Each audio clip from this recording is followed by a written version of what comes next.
S-a dus dracului toată afacerea. Suntem căutați de securitate. Ai vorbit cu decanul? I-am povestit totul cu lux de amănunte. I-am explicat că e vorba de o neînțelegere. L-am rugat să mă apere. Nu ca pe un hoț, ci ca pe un student eminent. Doar am fost favoritul lui. S-a plâns că asta îi depășește puterile, că are și el sentimentul provizoratului. Știi ce mi-a spus? Să ne predăm imediat. Ce lume împuțită. Mi-e scârbă. Te duci, dragul după Iuliu și îi spui că i-am poruncit eu să lasă prostiile. Să vie minte în așa casă. No, cum a sosit și plecăm tăspatul la București. Cu trenul, cu mașina, dacă nu s-o pute chiar pe jos. Să ne plângem la partid, la guvern.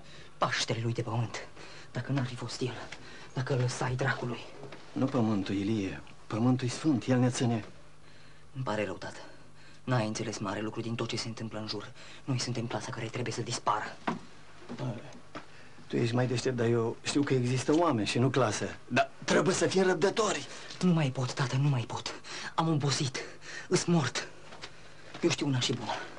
Să învăț. Și uite ce mi se întâmplă. Uite ce porcării trebuie să mi se întâmple.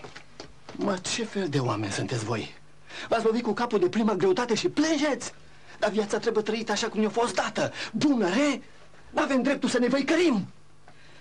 Sterian ne-a promis că ne trece granița cu avionul care ne aduce arme și provizii. Acolo ne-am putea continua studiile. Vom fi liberi. Cum să te simți liber într-o țară străină? Țara aici unde te-ai născut, bună, re, e a noastră! Lasă, tată, discursurile astea. Le știu foarte bine. Aici-s mormintele, aici speranțele. Aici trebuie să-ți spășești păcatele. Știu. O să spui că poporul ăsta a trecut prin multe, că a rezistat, că e un miracol, știu. Eu nu mă revolt împotriva poporului, nici a dumitale și nici a regimului. Eu îmi plâng ratarea. Poporul e veșnic, țara e veșnică. Dar eu am de trăit doar câteva zeci de ani. Asta e tragedia. Ce o să fac eu până le-o veni lor mintea la cap? Azi ține să-ți amintesc că eu am pierdut tot. Avere, școală, casă și toate le-am refăcut. Să se știe că am trecut prin lumea asta.